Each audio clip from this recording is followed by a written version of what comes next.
Okay. Hey guys, we are live. Wow, we got people already leaving comments. Really? Tom. Whoa. Oh man, you'll probably have a better idea on how to say your family's name. Colonda, Bonilla, Bonilla. Bonilla. Bonicia. Something along those lines. I love it. Hey guys, welcome. Glad you guys are here. Glad you're on for Coffee Talk. Let me grab my iPad real quick. Sorry about the reach across the screen. Whoop. Just like that. Okay, so glad you guys are on. Check one. Yeah, we're good. We're live. We have Imanol here with us today, one of our tech gurus slash ministry homegrown phenom. I don't know Just lay it on me. what else do we got. We got Give me future priest slash youth minister slash priest. missionary slash None. saint. All right. How's about that? Maybe a Knight of Columbus. Throw that in there too. Yeah. Let's just put every vocation down. We'll put them all down as options to be Because- held, right? You know, if you put all of them down, you'll be right about at least one of them. So You know, you're not wrong about that. You're not wrong about that. So, what we're going to talk about today, we're actually going to jump into talking about mission work here, because Imanol is actually going to be a Life Teen missionary down at Camp Wild Sky. Camp Wild Sky. Tell us what's going on with it. What's happening? So Camp Wild Sky is a life team camp. If you've been to Cove Crest or Hidden Lake, it's like that, but it's in Texas. It's a slightly newer camp, and so I'm going to be like a summer missionary there. If you've been, then you know what that means. If you haven't been, then well, I don't want to put it on the same level as camp counselor, but like same sort of thing, you know. You lead small group, you lead the games, you lead the teens closer to Christ, as the mission statement says. And I've been tasked with fundraising, and so if you would like to contribute, now I see at least one of you is my sister, so hi. There, you know what? I'm going to put that link up Yes. now that we're live. So tell them what's going on with this link. So the link is donate.lifeteam.com/Imanol. My name is spelled Imanol, as you can see on your screen there. Oh, there it is. So basically, you know, there's not a whole lot I can give in return for you making like one of my long time dreams coming true. But I can at the very least pray for you while I'm there. So if you have any prayer requests, I will pray for that entire 5-week block. Yeah, no, keep going. You're all right. And I mean, if you've been to Cove Crest, Hidden Lake, anything like that, then you know how like powerful that is, how powerful that time is. So I think having that on my heart would be like pretty dope. Now, maybe we can just spend a minute on that, right? Because, you say, how powerful it is if you've Right. been there. And for the people who've been there, like, okay, they get that. Right. But how's about for the people who don't know what the Life Teen experience is Yeah. at camp is? Like, why is that powerful? Like, Man. what about it is it like? Here Where it do we is. even start? That's a good question.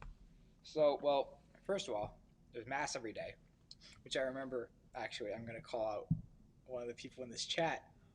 When I like came home from, I don't remember. I've been to Cove Crest 3 times. When I came home, I was like telling my sisters about it, and I was saying like, oh, like it was so cool, and they're like, oh, what'd you do? And I said, oh, we went to mass every day. And up until that point, they were like, yeah, I want to go. And after that, they were like, I don't know. But it's really cool. It's not like I'm not trying to say mass is boring, but mass is not always super engaging. But at like a Life Teen mass, that idea is thrown out the window. Like the spirit is moving, and you are just fully honed in on what the priest is saying, on all the readings, on the sense of community, because obviously you're there with like a group from your parish, and then the broader community of like, typically you make friends with people from other parishes, which are usually from around the country, which is really awesome. So that sense of community, that sense of shared spirituality, what's good about it is that like the majority, and it is it's not everyone, but the majority of people there are there because they want to be there, and they're there because they love Jesus and they want to grow closer to Him. You have people who aren't like that, and so that's actually part of what I'm asking everyone to do, whether you can donate or not, is to pray for the kids and the conversion of their hearts. Because I mean, first of all, like I have firsthand experience of like I had a friend who went to Cove Crest and he was dragged there because of his sisters. He didn't really want to be there, and his heart was closed, and so he didn't really get anything out of it. He never went back. It was very disappointing because beyond the spirituality aspect, I know he had a lot of fun there. Um, but if we pray for these people, hopefully they will allow the Spirit to work within them. And also even for the people who are like faithful, because you can always grow closer to the Lord, and you can always be further converted into the faith. Um, so yeah. Mm. And it really is, and it's not that it's just a piece of earth that's different than others. You're not going there because it's some magical place. Right. But what Life Team does so well is, one, they get really relatable with the youth. And I've been there maybe 4 or 5 times, in various capacities.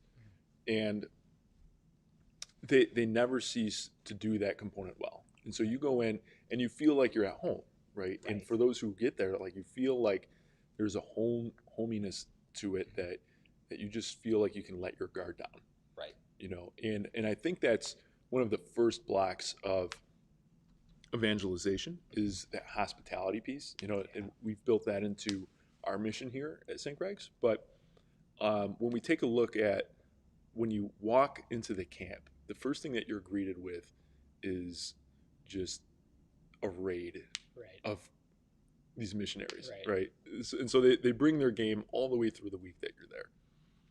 So how are you looking forward to being a part of that, and what have you gotten from that in the past? Yeah, it's crazy. The first time I went, like, if you haven't been there, when you get off the bus, the summer missionaries are literally at like the door of your bus, and they're screaming at you, like they're like screaming like welcome and joy and all this.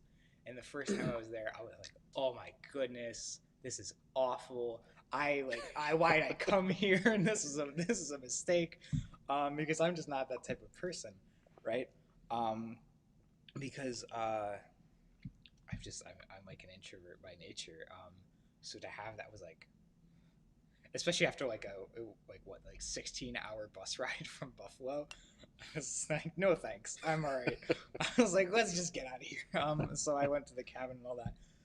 And like on your little name tag, they give you a name tag just so the summer missionists can better identify you.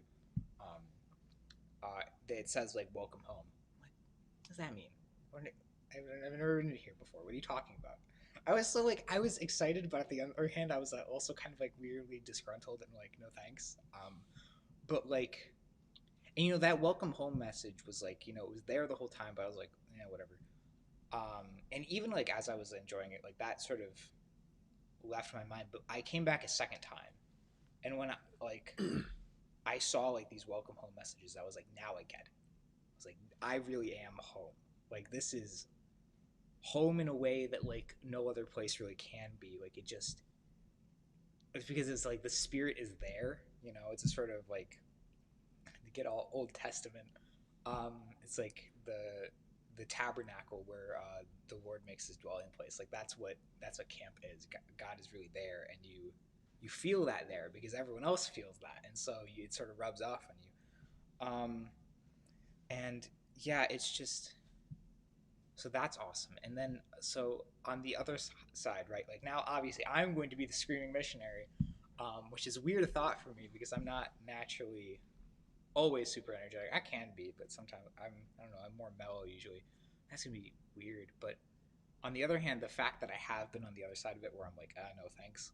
Like if I see a kid who's just sort of like like flopping over to the side and not really engaging with people, I can sort of like empathize and like sort of like not engage while engaging with them, and sort of tricking them into engaging with me, and thus sort of the camp experience as a whole. Yeah. and you do get a lot of different kids that come to this camp. You know, whether your youth minister is just broadcasting on every social media or every flyer, or they're just begging the parents, and the parents are either like, I don't know, to yeah, send them, and the kid's like, no, I don't want to go. Right. You know, you get every type of kid in there. You know, and you have just this golden opportunity to reach them.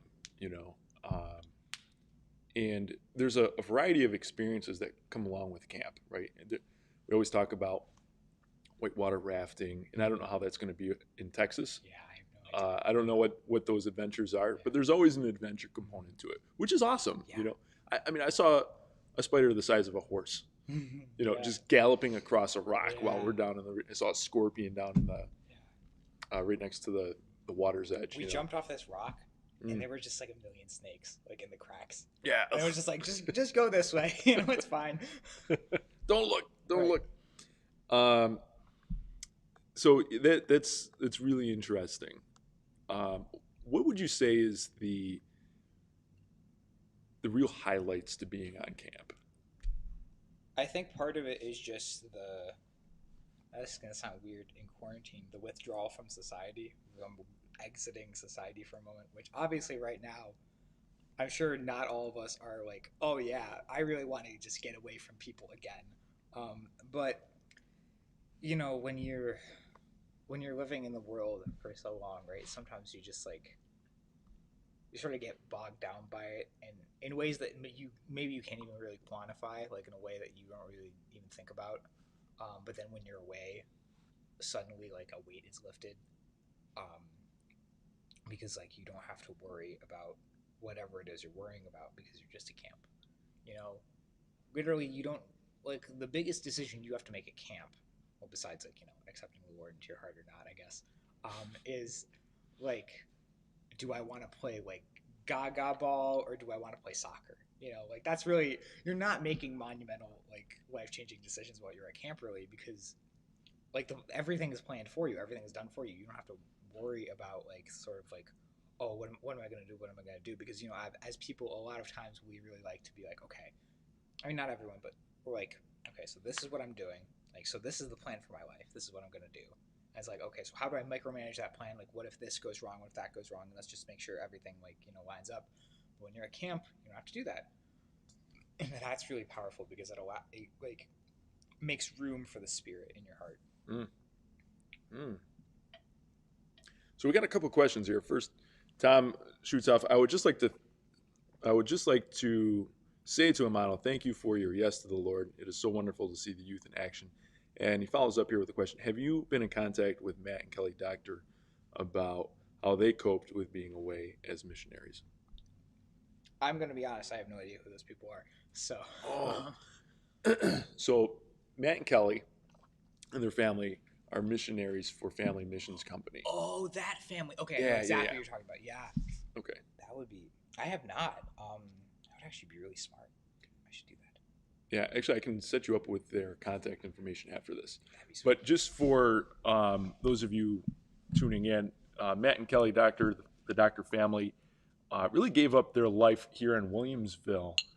And Matt worked at IBM. He had a great job. They had just a great life here, but the Lord really worked and opened up their heart. And they have an awesome testimony. We had them come in for Amped actually a couple times. One just before they were leaving, and then when they came back from their training, and before heading over into Asia. And I think they're in Taiwan, if I'm not mistaken. I think that's right. Correct me if I'm wrong, but they left everything. Like they sold everything, and they've got little kids, and so they went. It's very similar to the Gales. I don't know if you remember the Gales who were a part of the community. They went with Family Missions Company, and they went to go do mission work. Dropped everything, and there's a heart to that, and there's a mentality to that of just dropping your life as is and then going to serve. And you're going for the summer here. You're dropping what could be a productive year of, going working jobs. You could be building on your relationships. You could be working here. You could be doing a lot of different things. Right. But you're putting that aside and you're going to serve the youth. So how does that mentality of just dropping things and going fit for you? Yeah, it's hard because when they accept you, they basically give you an ultimatum. They say like, okay, right now you can say yes or no, but if you say yes and then go back on it, you're never allowed to apply again. Mm. Which like I read that, I was like, oh no, because it's like, because then my mind goes to like, oh, what if someone dies, or like, what if a plague hits, um, you know, I'm like what if like the worst case scenario happens, and like what I realized, I was like, you know what, I've been wanting to do this like ever since the first time I went to Cove Crest. I'm gonna say yes. Like I come hell or high water, I'm going, right? Like, and I have to just trust that no matter what happens, even if something monumentally bad really does happen, that like I'm able to push through and still serve. And so far, well, I mean, the coronavirus happened, but it hasn't impeded my ability to go so far. Cross my fingers. Um, and yeah, so it's hard to let go of things, I think. But on the other hand, as the way I see it, it's like, again, it's been like a dream of mine for so long. It's like it's not really, for me. It's not that big a sacrifice. Like one summer, Hmm. you know. Okay. So Julia throws in here, Matt and Kelly were big inspirations for me and helped me to see what mission is really all about. And the tales that come from being out in the field, are really powerful. And I enjoy hearing those types of messages. And I have never had a heart for mission work, like that. And maybe it depends on who you're talking to, because some people talk to like, well, you're doing mission work here right now. Right. But there is a certain sense of those who get the heart to go, and for those who have the heart to stay, because here at the home front, like in Buffalo, we're the third poorest city in America, Right. And there's so much work to be done here, where like that's where kind of my heart is here at home. Like we got a lot of work to do. Right. And it's not even the poverty that's in the city, but there's a poverty in the burbs, a spiritual poverty, and we feel that when we're working with youth, that there's such a spiritual poverty, Yeah. And this is certainly a much more comfortable type of mission work. I mean, here we are on the stage at St. Greg's, that's Right. not exactly super challenging Right. in the material sense, but when you flip your goggles on for a second and you're like, okay, let's put it on the spiritual sense, you get almost a desolation of a landscape in this age group, and it's a real struggle to be able to minister to them. So if you're heading into serving the youth down in Texas, you're going to get a broad range of people coming in from different walks of life. What are you expecting to be able to do? And how do you think you're going to best be able to serve them there?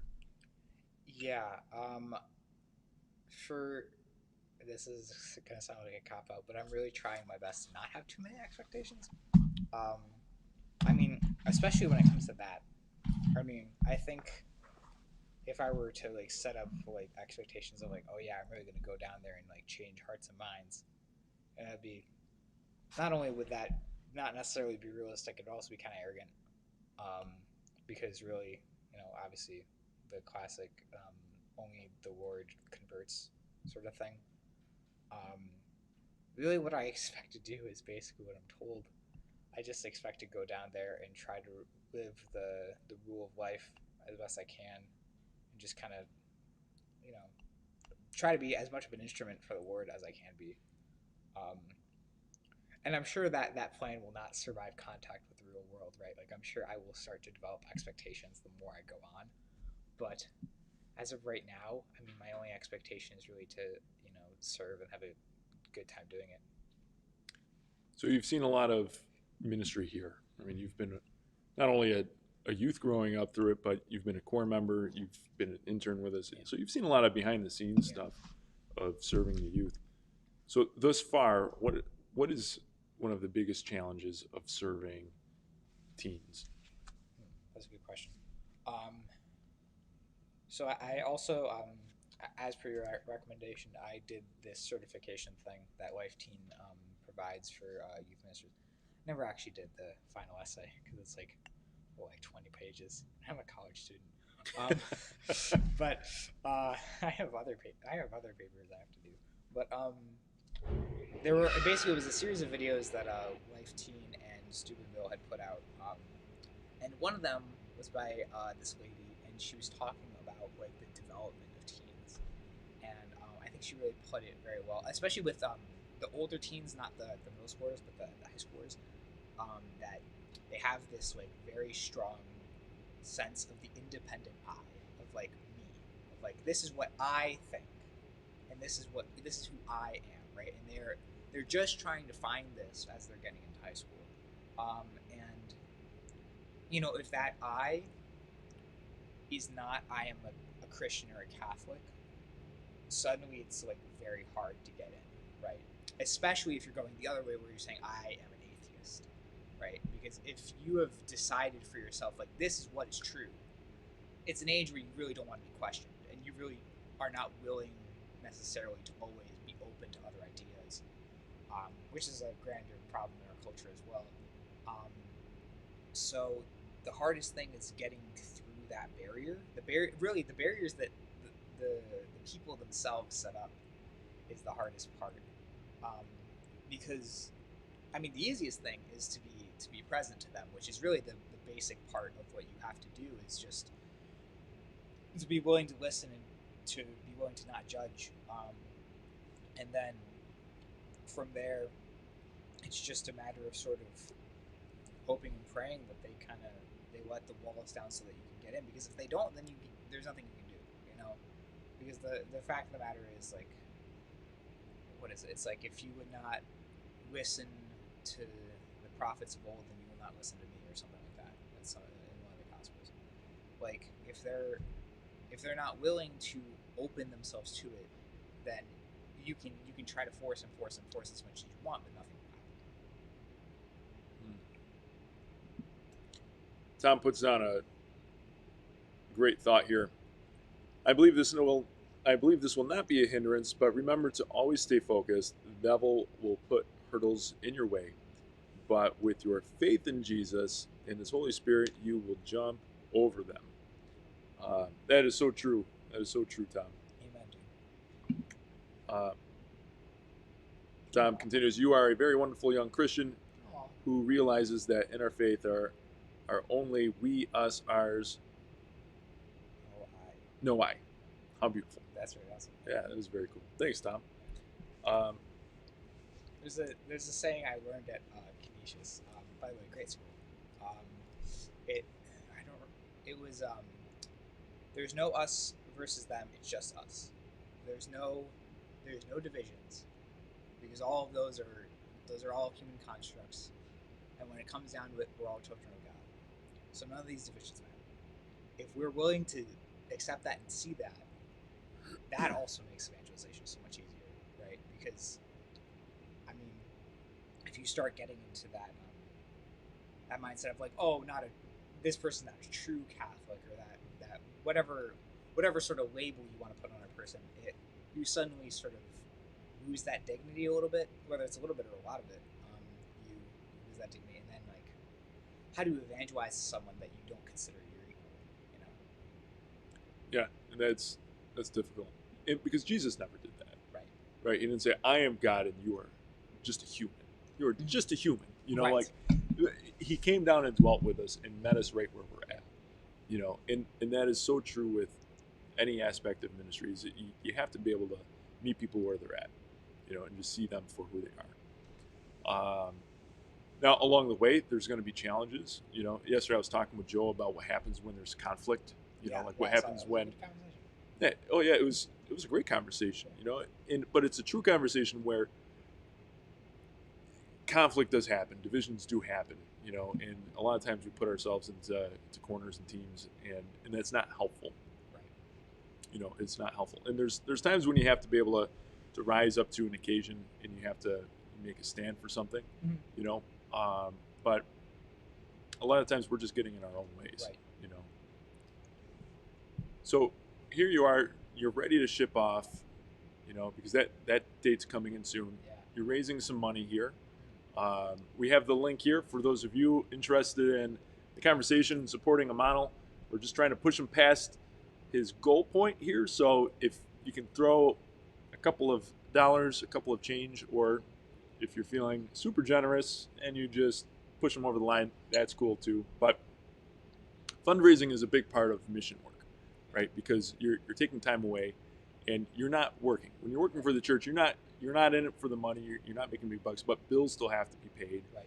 You know, there's still things that you have to do while you're down there.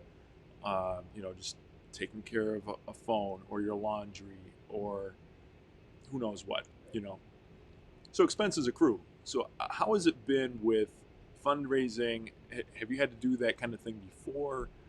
What goes into that? Yeah, so I am very blessed in that I live at home, so I don't have a whole lot to pay. I mean, now that I have a job and I'm starting to move into like, okay, let me pay my phone bill and like my car insurance and stuff like that. Sort of not be a complete Protect a little more. not be a complete freeloader, um, but yeah, it's I haven't really had to do fundraising like this. I don't think in quite a while. Maybe when I was like in middle school or high school. Um, I did fundraise for like the times I went to Code Press as a participant, Mm. um, but I mean that was more a group effort. It wasn't really necessarily as an individual thing. Um, and yeah, I mean, see, for me, I'm taking full advantage of how blessed I am because I figure, okay, like this is only going to go on for so long, right? Eventually, I'm going to move out, and I am going to have to really like be self sufficient.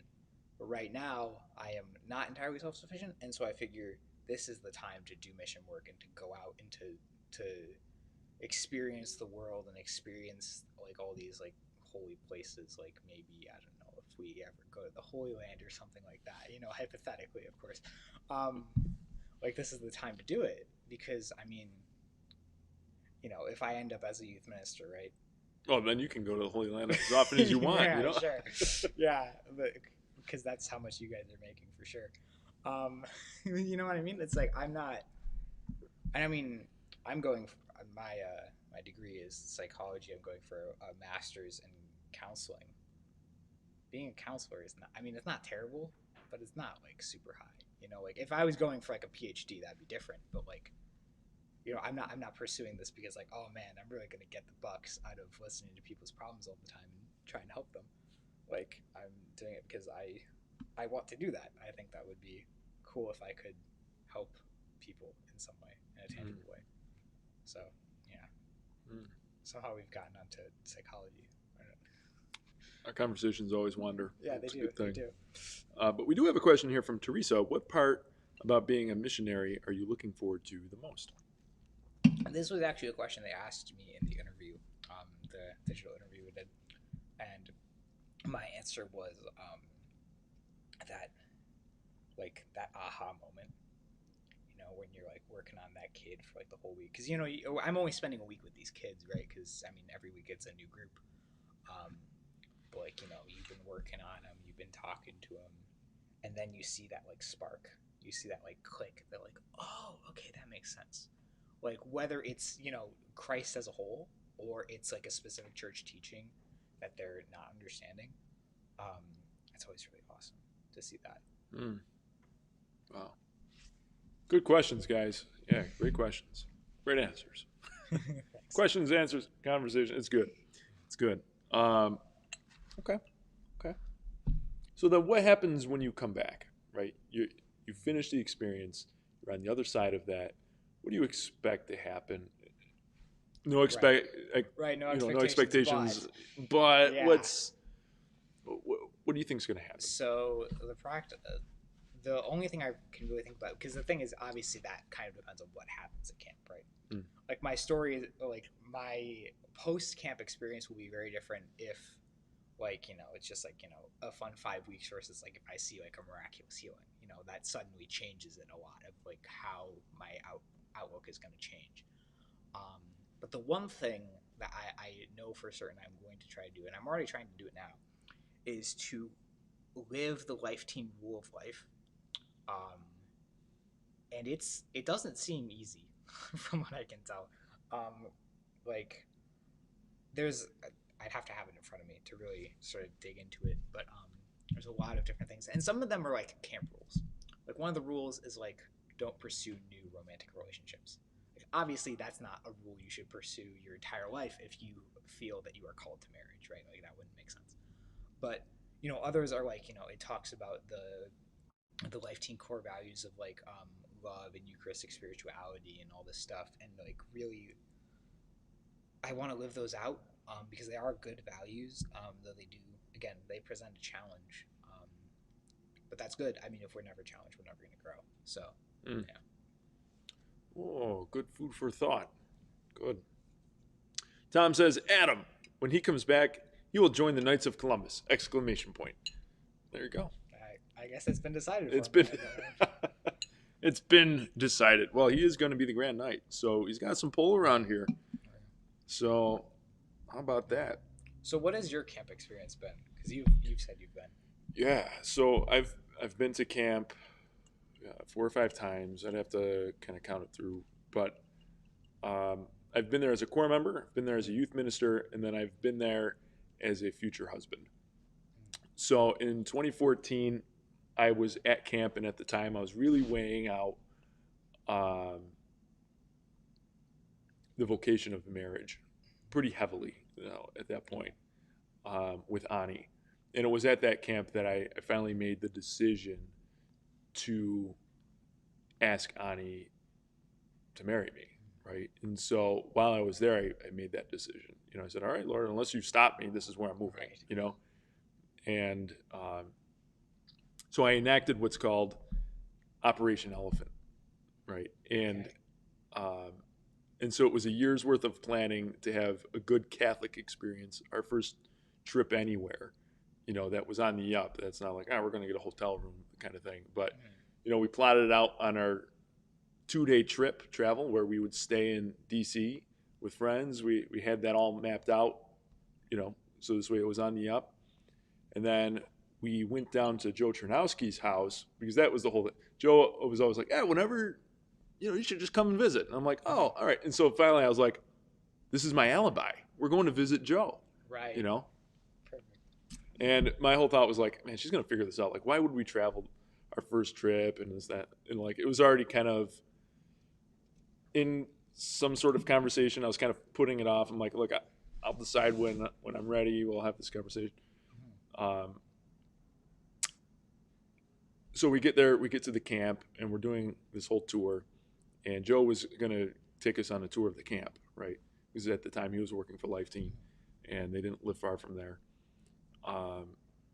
And so I got down there, and he's like, yeah, you're going to have to go. I got it all set up with one of the guys at the camp. I'm like, but that's my whole reason to go to camp. Like, why would we drive 18 hours or whatever the hours are to get to this camp just so I can go and show her, because I was planning on proposing to her at the camp, right. In the Adoration Chapel, right where I decided to actually pursue this, right? Well, it all worked out. We did this tour, and I had this big box sticking out of my back pocket that I was walking around all day with. I'm like, she's gonna see it. Like she had no idea. She whatever. I totally overthought it. But we got into the chapel, got down on one knee in adoration, and I proposed. She said yes. We cried, we laughed, we had all that good stuff. Then we went to Chick-fil-A. It was awesome. But that's one of my biggest memories of that camp. Because being in that setting, I already had a lot of memories of Christ working in my life. And it was just a great atmosphere to reflect, especially on my vocation. So the camps before that was me trying to figure out what my vocation was. And I would just be pouring myself into adoration into those weeks of, God, what do you want me to do with my life? And so that was like the perfect background and setting of all of that experience leading up to that point of, all right, here's starting off the next phase in life, And and that was awesome, and something that I'll always remember, and maybe some point, I'll take my kids down there and we'll do the camp experience and that kind of thing, and be part of youth group or whatever the case is going to be. I mean, that's a long time off because they're just babies, but there's just something about that spot, like when you go. I mean, you can find the Lord, right? He finds you. But when you've got a bunch of different experiences of being with various people and various trips there, it leaves a mark on you a little bit, And when I was a core member or whether I was a youth minister, they kind of blur together, because you're down there and it's kind of taken care of when you're down there. Like you said, it's just easy. You don't have to worry about making a lot of decisions. Unless you're discerning out your vocation, then you got to figure out your life, But that was my experience of being down there in the camp. And I haven't been to Wild Sky or Hidden Lake, so Cove Crest has been like my main squeeze. But that's kind of my shtick with it. Goats on the Roof is a must stop when you're there. Yeah, Goats on the Roof is a wild concept, but it's cool. Can you tell the people what Goats on a Roof is? Well, I mean, it's what it sounds like. There's goats on the roof. They got ice cream. But really, I mean, you're not stopping for the ice cream. You're stopping for the goats on the roof. Mm-hmm. Yeah, I mean, there's this place called Goats on a Roof, not far from the camp. And it's kind of a gimmick stop. Right. Like you go in and they've got gem washes, right. They've got they got all sorts of things, but they got ice cream. But you're not just saying like, hey, you guys want stuff for ice cream? You're going to see the goats on there. And on the roof of this complex is a bunch of goats, and they kind of frolic around all over the place. And it's called Goats on the Roof. It's like a must stop. Yeah, it's a gimmick, but it works. Like we all stop there. Yeah. That's all true. Yeah. It's all true. So here we are. We're really cooking here on time. What else do you want to cover? Life team, just conceptually. I mean, it's just got such a simple message. It's just leading teens closer to Christ, and then it executes on that. And that's why it's been so successful, I think. And, I mean, it's clearly been successful here. Why don't you speak to sort of how that's come about? So Life Teen has been here at the parish really since 2007, 2008, when Joe Chernowski got here. He brought that here. Youth minister before my time. Awesome news, like my brother, But that aside, Life Teen has been here. It's been a big part of the culture here. And I know when it first got started here, there was a lot of, angst on this Life Teen thing because there was some bad rap about it in the area, and people were like, "Oh, you can't bring that. You can't call it Life Teen. You got to call it something else." So they called it JREV to start off, and so JREV was the Life Teen, that was here for a little bit. Which, admittedly, is a cooler name. Maybe. I don't know. Maybe. Well, see, here's the thing. When we had it down in Nativity, we had Life Teen down at Nativity in Orchard Park when I was a core member. And Joe started the Jesus Revolution retreats, right? And so when he came up here, they're like, "Oh, you can't do Life Teen." He's like, "Well, what am I going to call this thing?" JREV. And we're all down in Orchard Park, being like, "JREV, that's our retreats," Right. So, so when I got here, we had JREV moving, right? And we had a lot of obstacles with that, just the transition. It was a really challenging period here, doing high school ministry. So there was a point where we're like, all right, we need to change the way that this is culturally. Like we have to change some things about this. And so we gave it a reboot, and I just rebranded it back to Life Teen to what the buy-in is, right? And Life Teen is an exceptional tool for youth ministers, right? And people think like, well, what is Life Teen? And Life Teen is a movement, right? It's a ministry, international ministry that specializes in Catholic youth ministry, you know. And what's especially helpful of that is instead of me sitting down and writing nights out, like, okay, what's the content that I'm going to work on, right? Because you can burn out really quick doing that, and you can spend a lot of time doing that as well. So it's a large block of time where they hand you stuff that you can work with.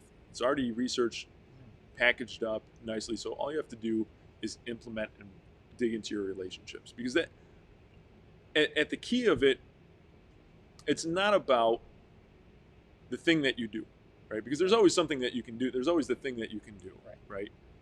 It's about the relationships that you have. And for me, it's important to spend more time in the relational side of things, you know, of getting to know the kids, of having that portion of the ministry, than it is to work on the nuts and the bolts of, like, how does the night work, right?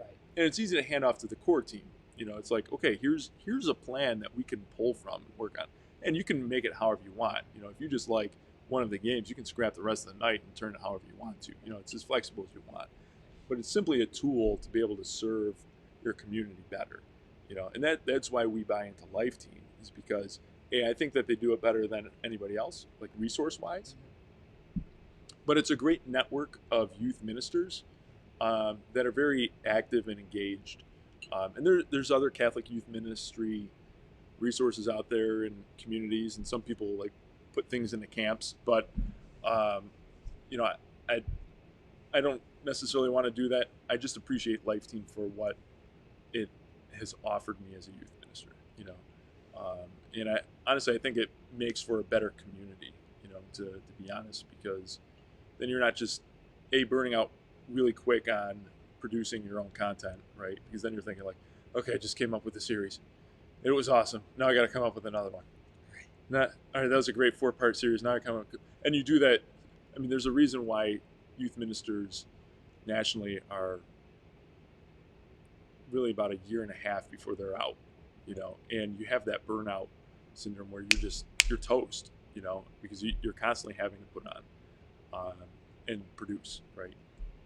But that takes a big piece of that off the table when you buy into a good resource that you can really trust, number one, that the theology is good, that you're like, okay, this is well researched, you got a great team of people behind it, and you've got a good network internationally of people coming together to be able to just lead teens closer to Christ. You know, so that's why I've been on board with that. And I've used other things too that kind of thrown into the mix, you know, to spice it up. But yeah, Life Team has been good with that, you know. So that's what I appreciate about Life Team. It's a good question. And it isn't. We don't just take them and just do them. I mean, sometimes we do. Sometimes. But usually there's some sort of adaptation, because, you know, as you said, you give it to the core team, and then they sort of pick and choose.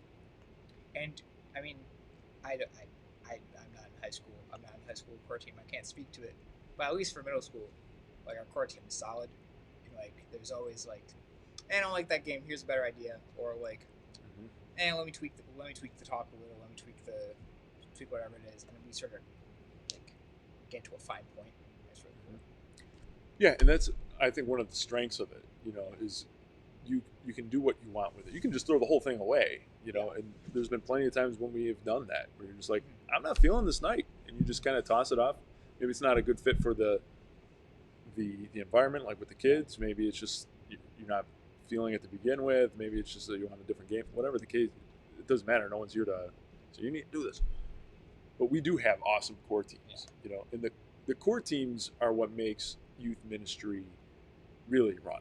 You know, the youth minister, you know, connects a lot of pieces, but the core team is essential on putting on a lot of these nights. And you want to be able to hand them something that's workable, you know, and you say, guys, what do you think about this night? Because everyone has a gift and talent, and everyone has a piece of feedback on how to make something better, or like, how do we do this night a little bit better? And so when you can just hand the core team that, like, guys, here's this plan for this evening, what are your thoughts? And then you sit and you bat it around. And that's the same for Edge, same thing for Life Team. When we work on young adult stuff's a little bit different, but, you know, we've been fleshing out what that looks like too. but the core teams are really the driving power in youth ministry, and that's a staple of Life Teen as well. Of just you're only as good as what your team is. If you're just flying solo, you're going to have a really hard time building community, getting kids back in, because variety is the spice of life, and you got to be able to have a lot of different perspectives in it. And you have to recruit well. Like, obviously, you can't just pull in Joe Schmo, just like, hey, dead body, come on in. Like, yeah, lead the small group, and you got dead body there. It's like Weekend at Bernie's, where they're just they got some sunglasses on, and they're just sitting there. That's always important. But yeah, youth ministry, Life Team. Good stuff. Good stuff. What else? Anything else? Service. Service is so good. And not to criticize our church, but sometimes I feel like St. Greg's doesn't do as much as it could, considering we are, like, not as individuals, but as a parish, we're relatively well off. And as you said, the city is not exactly the most economically stable place in the world. And I think it'd be so great if we went out more. That's something that, like, I was blown away by when I went to Canisius. Is like every single Sunday they go out and they do sandwich ministry, where they make sandwiches for the homeless and the poor, and they just give them to them. And, like, what a simple but needed service, right? Because you're not only are you, like, doing it's a corporal work of mercy, I think, to feed the hungry. Is that correct? Or maybe that's I don't know. It's something. It's not something theological. But also you're having that relational moment of just, like, you look the person in the eyes and you're connecting on a human level. You're respecting their human dignity, and you're helping a fellow child of God out, and that's so important. And Canisius does so much of that stuff. Like, it's, in all honesty, like, if I tried to go to every single, like, service opportunity at Canisius, I'd like die of exhaustion in a week. Like, they do so much, and it's so cool. And that's something I've somehow brought it back to my school again. It's something one of my professors he talked about. He says that like, we are really about the faith that does justice. That's because the Jesuits have always been about social justice, right? And I mean, that's what, like, the church came up with that.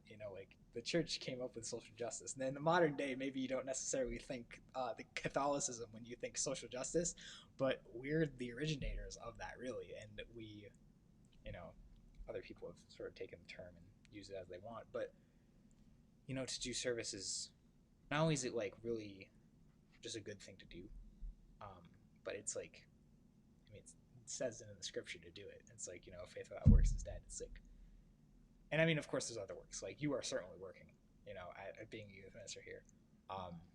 Like, Father Leon is certainly working, being a priest, giving his life to the faith and stuff like that.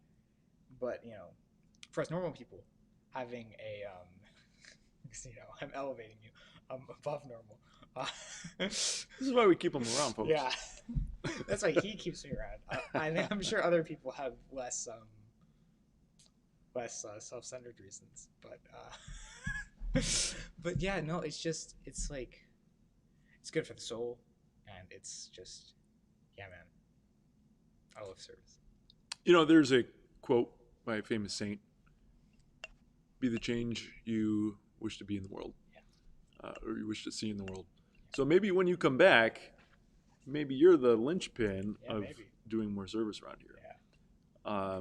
To be fair, there is a lot of service that happens here.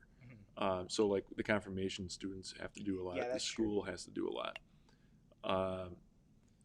And there's a lot of hours that have to be processed. St. Vincent de Paul Society, they're always collecting. They're awesome. And actually, thinking of Nicole, she has service nights on. That's true. On Tuesdays. She does do that.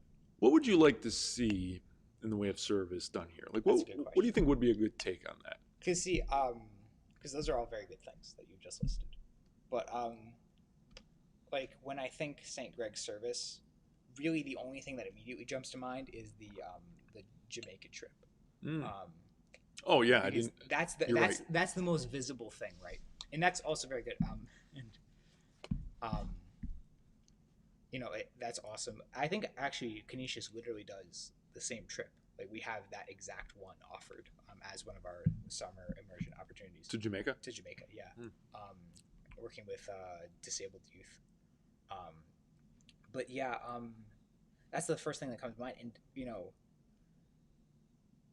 Canisius does this really cool thing of they really prepare you for it. Not just like oh you're gonna be a poor area or whatever. They really like what they hammer home.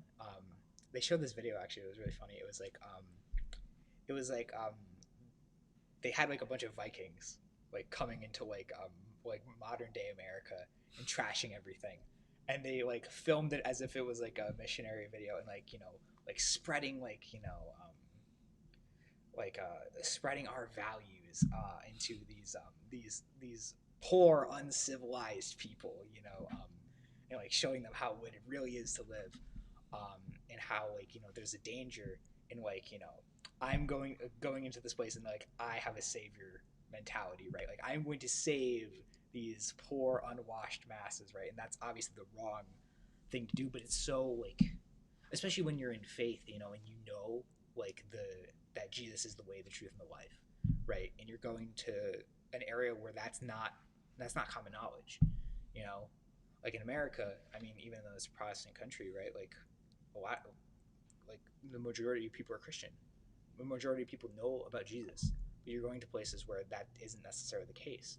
Um, and so you might think like, okay, I gotta convert these people, but as I mentioned before, I mean, at least what Canisius has always said, again, very big Canisius man, is that your main goal is to be present to the people there, um, and in theory, like it's like the classic adage of like it's like preach the gospel, use words when necessary, sort of thing. It's like if you do good works, people are gonna be like, why, you know? It's interesting that you say that coming from a Jesuit school because it's very Franciscan type of thing to say. Usually attributed to Saint Francis, but wrongly attributed to him. Commonly, though. Oh, interesting. Who is it from then? I don't know. Okay, just some guy, just some dude. So somehow it got tied up with him, but it's Right. a very Franciscan type of mentality. But I mean, yeah, we don't say those exact words, but the whole idea of just like be with the people, and they'll come to faith or they won't, and it's like, again, it's like a sort of open heart thing. It's like, is my heart open or is it not? And yeah, I think so. I guess to get back to like what exactly St. Greg should do, I don't know, because like I guess maybe put a little more emphasis on the ministries you brought up, because I mean, so you get those the service hours for confirmation, and let's be real, how much do those kids actually care about the hours they're doing, right? Like, I mean, some of the kids, obviously on fire for it. The ones that are already like in faith, but we have a lot of sleepy Catholics going a long way. They're just like, yeah, whatever. I'm just gonna get this done. But to really get them fired up and like, to really say like, hey, this is important. Like this matters, and to sort of hammer that home. And then, I guess you could really do that with all of them, and sort of again get that sort of mentality of like, hey, you're not here to like save the day. You're not going to change the whole world with this action. You're gonna maybe change like one heart, and that is like, and imagine how different it would be if you didn't do that, right? Like even the tiniest little difference is a difference, and that's important. So you shouldn't set out to change the whole world. Just set out to do whatever God wants you to do. And then yeah, I guess just more service opportunities, man, because I love service. And in all truth, they had that sandwich ministries thing, and I was always like, oh, I'll go next semester, because I was always I was like, it's Sunday. I have to drive all the way back to school. And it's like 3:00, and then if I'm singing at mass, then I have to stay through the whole time. And it's like, oh, I'm just not gonna do that. I'll do it next semester. And then I got a job here, and so I couldn't go anymore. And I was like, well, that was a mistake. And yeah, man, I really regret that, and I hope I'm able to make up for that in some way. To actually get to do the service I like want, because in my heart I want to do it. But sometimes I get in my own way. We all get in our own way sometimes. We're just like, I could do it another time. Like, oh, I could pray another time. Whatever the case may be, just like, But doesn't the Lord provide? I mean, here you are going to do missionary work. Yeah. Right? So you can't beat yourself up. Right. I mean, the Lord provides that's true. an opportunity. Amen. Yeah. So, actually, great piece here from Tom, working at Gerard Place, St. Luke's, St. Vincent de Paul's, in response to love. Actually, those are all spots that parishioners are hitting up on a regular basis. That's awesome. What was an interesting project that was going on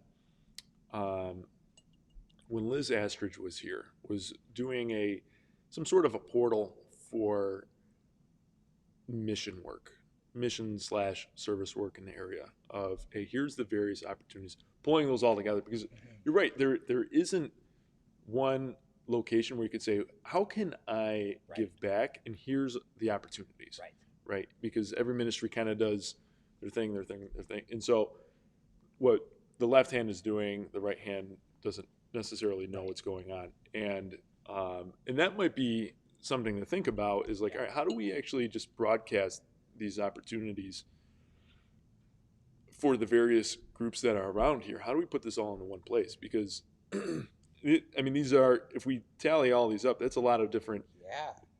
And I didn't even know about most of this stuff, man. Yeah, that's awesome. Some service opportunities to be able to give back, and these are all very good ministries and missions. So maybe it's just a matter of advocating for the ones that are already in place, and how do we fill those up? Because I'm sure each one of these groups doing these things is like, hey, we're doing service, come and do service.